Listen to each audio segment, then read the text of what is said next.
Hi, just a quick video on the new Tektronix 2 series scope. Sorry, I haven't finished a full review. That'll actually take some time. Leave it in the comments down below if you want the full review. That's my plan.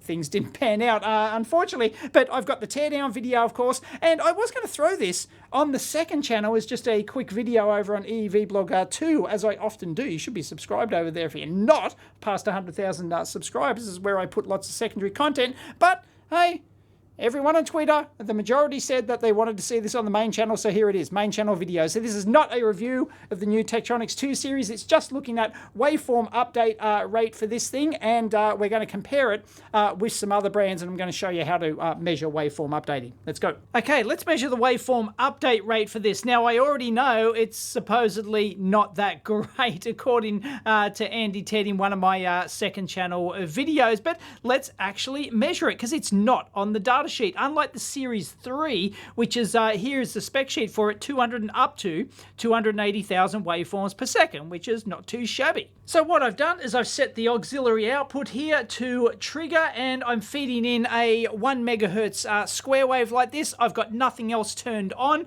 so it's doing absolutely bare bones, and we can actually measure the output. Here it is here. So this is the trigger output. So this is our waveform update rate in waveforms per second. And you can see we're getting 1.9K waveforms per second. But you'll notice that it's very bursty, like that, right? Is that a word, bursty? So in here, we're getting all of our sample updates, and I can freeze that, and we can actually have a look, and we're getting like a dozen or more like updates. Each one of those is a trigger. You can't see it because I don't have enough memory depth, but trust me, it's capturing that properly. So anyway, we can redo that, and I'll show you that is actually a very small pulse in there. So it's not very consistent. It jumps around all the time, and this is consistent with like other like low-end scopes on the market that don't have something like the Keysight Megazoom 4 ASIC, of course, which has phenomenal update rate, and we might actually do a comparison in a minute to actually show you. So we get like 20 or something waveform updates in there. Then we have to wait, what, 20, 30 milliseconds, something like that, before we actually get another one. But there's other periods over here where it's much bigger. But as you can see, it's quite random. And if I do anything on the scope over here, you'll notice that if I try and move a waveform, it completely stops. Okay, there's no more updating there. And if I pinch and zoom that, boom, it is not updating. And of course, you can see it on the screen over here. It is just not updating. And well, that's fair enough because you're interacting with it. And if I drag the trigger level here, yeah, trigger level, same thing, no updating. And the absolute best waveform updating rate I'm able to get on this thing is 18.8K waveforms per second. And that's at like a real fast time base, like 10 nanoseconds per division, 250 points memory. And I'm also in normal trigger mode on this scope. So I cannot get better than that. And if I slow down the time base, you'll notice this is still the same until I hit 100 nanoseconds per division here, which gives us 7.5K waveforms per second. Then it jumps to 3.8 kilohertz here. And then if I go down lower than that, I've got to change my time base down, 1.9 kilohertz at 400 nanoseconds at 1 microsecond per division. We're now down to 760 hertz. So yeah, it's not that great, but we are getting increased memory here. Oh, one incredibly annoying thing. Check this out. If I want to set my manual memory depth, okay, I can go into horizontal mode, manual, record length, 25K. Okay, you think if I go up, it'd go to 50K or something. Nope, goes to 26, 27, and then it adjusts the micro time base over here. My horizontal scale is now 1.24 microseconds per division. Why? Why? I don't want that rubbish. And if I go in here like this and I want to update the K points per second, then let's just say I wanted like, at low, like 1,000 points. It's actually K points. I've got to go no to change the scale over here and enter. Okay, so we're now 1K points. But the annoying thing is that it doesn't matter what I do. I can't seem to have a fixed record length of 1K points.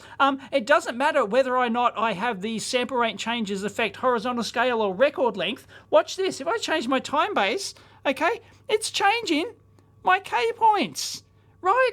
I've told it, no, I only want 1K point. So I've got to, this is manual mode, okay? Why? Why? This is just ridiculous. Check this out. This is crazy. I'm at 1 microsecond per division, okay? And I want to change my record length. I want to actually, I don't want 25. I only want 1K. Thank you very much, right? And I put 1K in, and it's changed me back to 40 nanoseconds per division because I've got this sample rate changes affect horizontal scale. I can change this to record length. I can change this back to 1 microsecond per division. I can go back in here, and I can go 1K points like that, and it's taken me back to 40 nanoseconds per division. I can't set a manual bloody memory depth on this thing and then change horizontal ranges. It's ridiculous. Now just remember, when we measured that frequency there to calculate the effective number of waveforms per second, that doesn't include the dead time. That's just what it's capable of if there was no dead time. But thankfully, the Tektronix actually gives us a display of the effective waveforms per second. Here it is. It gives us the number of acquisitions, which is an acquisition is a complete waveform acquisition. So this is the number of waveforms per second, and you can see it counting up 3,000, 4,000, 5,000. So that's probably about 2,000 odd waveforms per second. And this is at the maximum time base. Well, this is 10 nanoseconds. And you'll notice that it resets every time I change the horizontal time base. So we can actually get a stopwatch out and at the different time bases. So this is 40 nanoseconds per division. Sorry, it's off the screen. You can't see it. There's 100 nanoseconds per division. And as we saw before, if we go to 1 microsecond per division, there we go. Ready? Let's start it again. There you go. So you can probably use your own stopwatch and count those yourself, the number of waveforms per second. It's not many. We're talking about 1,000, and that took like 10 seconds or something. Okay, so I can get a stopwatch here, and let me try this at 10 nanoseconds per division, and go. And then we can actually get a figure for the maximum number of waveforms per second. So let's give that, say, 30 seconds, and I'm going to say 30 seconds is about now 43,000 acquisitions in 30 seconds. So get the confuser out, that works out to about 1,400 waveforms per second. That's the maximum this thing can, well, actually does in practice with this sort of like de facto reference standard 10 megahertz input with 10 nanoseconds per division at 250 points down there. So yeah, it's not great, is it? Anyway, we've got our 18K waveform updates per second, so we've got our maximum, okay, so I'll leave it about there. Well, actually, I'll dial it one back like this, and we'll be able to see as we do various things on the screen. Now, if I turn on the other channels, let's go 2, 3, whoa, look at that, extra channels really slows it. So yeah, even if I turn channel 4 on here, it does that, so let's turn channel 4 off, and bingo, yeah, we do. If we have a single channel, we do actually get not faster waveform updates per second, but less of a dead period, a dead time, actually, between bursts of acquisitions. Anyway, let's turn our cursors on, shall we? So we'll go up here, cursors on. Yeah, that adds a little bit of dead time. Turn our cursors back off, and we'll do some measuring as well. Let's measure, you know, RMS and peak to peak and stuff like that.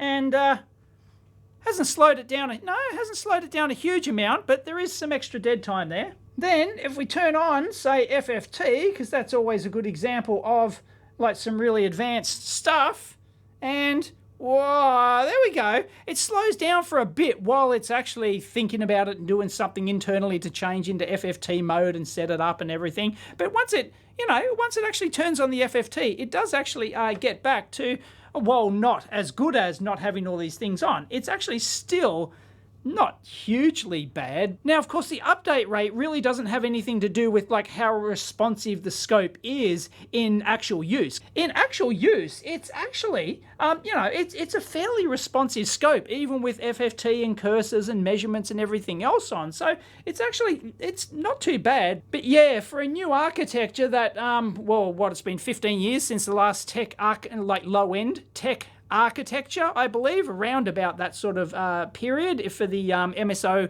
2000 series. Yeah, this new Lexington architecture with the Xilinx Zinc processor, it's quite frankly rather disappointing. I just didn't really expect it to be that poor. I expected a new scope to have, you know, a decently fast update rate. It's a shame because the 3 series, even though I don't have one, and I've never measured it on it, apparently has up to 280,000 waveform updates per second. And this new one, yeah, it's cheaper, but this low-end Keysight 1000 series has 200,000 per second, so And interestingly, even with FFT and cursors and everything else happening here, we do actually get more updates in an actual burst like this. So, you know, then we'll get in, you know, like 20 odd before or something like that. So, yeah, that's curious. But you can see that we're 50 milliseconds per division, so we're getting like 150 milliseconds or something, you know, dead time,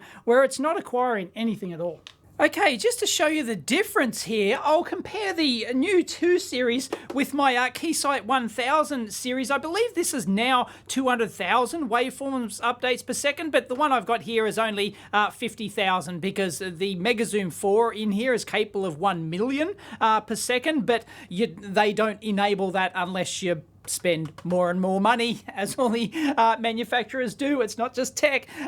Anyway, so this one will definitely do 1 million per second, but I'll just show you this little puppy here, which is, you know, the low end of the Keysight range, and we'll compare the difference. So I've still got the Tech 2 series out here, and there you go. That's what we're getting. That's 100 milliseconds per division. We're getting our little bursts there, and so we can go in and we can measure our burst. The frequency's now up here. So that was the, well, you probably just saw it. I can freeze that, and that's the 18 kilohertz that we get there. Okay, so we go back to 100 milliseconds per division. So let me now change this over, and I won't touch anything else here. So auxiliary out, I've actually set my function generator output on here to trigger output. That's a software feature in here. Not all scopes, by the way, have the ability to output a trigger signal. So if your one can't, then it's more difficult to like measure the waveform update rate. You have to do it in roundabout ways. But anyway, let's now plug that in, and boom, look what's happened. Look at this. There's hardly any dead time. There's just this little boop,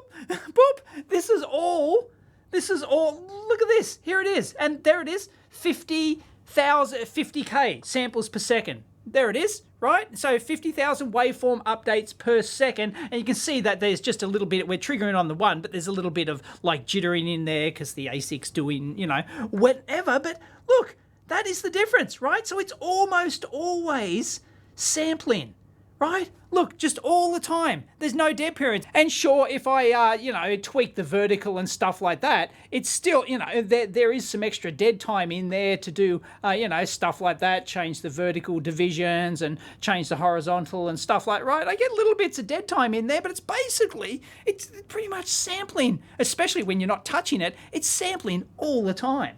And I've turned on my measurements down here, and I can turn my cursors on as well, and I can fiddle with the cursors. And even when I'm fiddling with the cursors, right, moving the cursors around on that waveform, there's really no difference in the waveform there. Let's see if there's a little bit of difference in the jitter. No, see, there's no, I'm moving that cursor across there, doing that. It's only if I start, well, no, actually you can't even see that because there's so little. Oh, yeah, we got one. There's so little dead time in this thing that, yeah, you really don't notice it unless you're, you know, really changing ranges very fast. But even then, it's this like orders of magnitude better than the new architecture Tektronix. And this is a 13. I think the Megazoom 4 ASIC in this is now 13 years old. Come on, Keysight. When are you gonna Agilent? Come on, Agilent. When are you gonna release the Megazoom 5? But yeah, there you have it. So this will only slow down if we go at slower time bases, because it's got to take time to fill the memory up, and the Keysight uses automatic memory. So, you know, we don't know exactly how much it's using. But anyway, I'm at 100 microseconds per division. Sorry, I can't show you this and show you the detail on the frequency there, but trust me, and if I go up to the fastest speed, that's 2 nanoseconds per division, it's still the same 52 kilohertz signal. So if I slow it down, 200 nanoseconds, 500, right, it starts getting a bit slower, and we can do that. There you go. So at 2 microseconds, that's 22.7 kilohertz, and let's go to 50 microseconds. We'll have to single shot capture that, 1.8 kilohertz. So, you know, the slower it gets, because we've got a slower time base on here, means it's got to fill up the memory, and it's got to take that amount of time. It just, you know, it's all scopes are going to slow down, and the million waveform updates per second on these Keysight scopes means nothing if you're using it at a slow time base, and it's got to fill all that memory. It's, you know, can I beat the laws of physics, Captain? Just to show you that in the real world, I've got Tek's own demo board, actually, the MDO demo board. I've got the rare anomaly set in, so I'm not sure of the exact details of that. You can probably go look up info somewhere. But anyway, there you go. I've got a hold off in there of 2.2 microseconds to try and to get the display stable, and hopefully you can see all that. Yep, there should be like a runty pulse, an anomaly. Yep, see it. This is the fast update rate of the Keysight. Anyway, so you can see, yep, saw another one. Yep, got one there, right? So you can see that. Now I'll do the same signal on the Tek. There you go, exactly the same settings, 2.2 microseconds hold off time, so that, you know, so that it doesn't, otherwise you get jittery trigger and stuff like that. So you got to hold off on complex waveforms like this. But yeah, I'm waiting for the cows to come home. I'm not seeing anything. Not seeing any jitteries, not seeing any runt pulses. Nothing, not a sausage. And that's due to the small number of waveform updates. But where are ye? No, I think I got one. I think I might have captured one there. But yeah, wow, you got to wait a while. And yeah, it's purely a percentage chance of it happening based on, whoa, did I see something there? I was too busy looking at the camcorder. I thought I saw it out of the corner of my eye. But yeah, it's basically a percentage chance of capturing something. Oh, maybe. But yeah, you can see the real difference there. And I swapped it over to the frequent anomaly, and you can see it's picking up, well, you saw it, yeah, see? So this is picking up the frequent anomaly there. You know, it's once every couple of seconds, maybe 5 seconds. Well, this one's going, oh, there we go, right? And we'll do the same on the Keysight. Swap it over, haven't changed anything, and we get it all the time. It's like, it's constantly there. It is constantly there. So then you can go, I got you little mongrel, and then you can set up a runt pulse trigger or some other triggering to actually capture that sort of thing. Yeah, so that really illustrates the difference that waveform updates can make. And yeah, I'm just disappointed in the new Tek architecture. Geez. Yeah, I expected better. And even if you compare it with this Siglent SDS1104X-E, you know, nothing special, like low-end scope, and look, you can readily see it. No problems whatsoever, because it's got a better update capture rate than the new Tektronix Lexington architecture Whiz-Bang 2 series. Disappointing. And the old firmware 50K waveform version of the 1000X series, you see, that frequent anomaly is just, it's showing up all the time. Whereas we were waiting, you know, up to like 5 seconds in one point, you know, 3-5 seconds or something on the 2 series Tek to even see anything. And this is like multiple times per second, boom. It's just so easy to detect here. Look, it's nuts. And this old Rigol DS2200 series, don't know how old it is now, but geez, can't remember the last time I did a video on this. And there you go, heaps. But here's the thing, right? Once you increase your memory points, okay, it's going to go down. So we're on fixed 14K point memory there, which is heaps for just general use and screen. So really, when you're operating your scope, pro tip is that, you should choose the lowest amount of memory for the fastest update rate possible for a given time base, and that'll help you detect infrequent stuff like this, which is going to rely on sheer statistics of whether or not it's actually picked up in the acquisition or not. Of course, if you've got a scope that has 0 dead time, it's just acquire it all the time, and it's going to present that information to the screen, it actually decimates it, because you can't, even on the Keysight over here, right? A million waveform updates per second. You're not actually updating, refreshing the screen a million times a second. That's just ridiculous. So what it does is actually takes those samples and effectively like combines them into like a displayed version of that waveform periodically. So I don't know how often it actually does that, but then it's able to pick up stuff like that and actually display it. So we'll change that to 140k points here, and you're still seeing it, okay? Let's go to 1.4 meg points, and there you go, less frequent, because the update rate is going to drop based on the amount of memory it's got to process. 14 meg points. Whoa, did we get one there? I don't know. You're going to have a hard time seeing it now, so don't always, oh well, there we go, don't always think it's the best thing to actually set your scope to the maximum memory depth. It's not always good. Anyway, I hope you enjoyed that little comparison of waveform update rates and how to actually measure them, and it's, yeah, just a tad disappointing from the new architecture Tech 2 series. I don't know, why? Is it a hardware limitation? I mean, I can't understand how it would be a marketing position thing to actually deliberately cripple that. I don't know. Tech will have to tell us, because the next one up in the series, the 3 series, as I said, has a maximum, supposedly maximum of 280,000 per second. So yeah, that's like really good and modern. But the new 2 series, for that aspect, it gets a thumbs down. It's disappointing, but as I said, it's actually a reasonably responsive scope, and when you turn things on, it doesn't really slow it down all that much. So as I said, waveform update rates doesn't actually correlate into a slower user interface experience. It just means more dead time, because it depends on how you prioritize the thing in the design of the user interface in the acquisition engine, whether or not you're going to prioritize the user interface, which you should. You don't want a slow operating scope, but then also you want the fast update. But that's why something like the Keysight does it all in an ASIC, so that it doesn't matter what you turn on, FFTs or any of the other cursors and measurements and all the other processing functions. It doesn't matter, because the main processor is not handling that sort of stuff. But you saw the dead time on the Tech here. It was quite substantial, but it is still a fairly responsive scope. You just got to live with the dead time.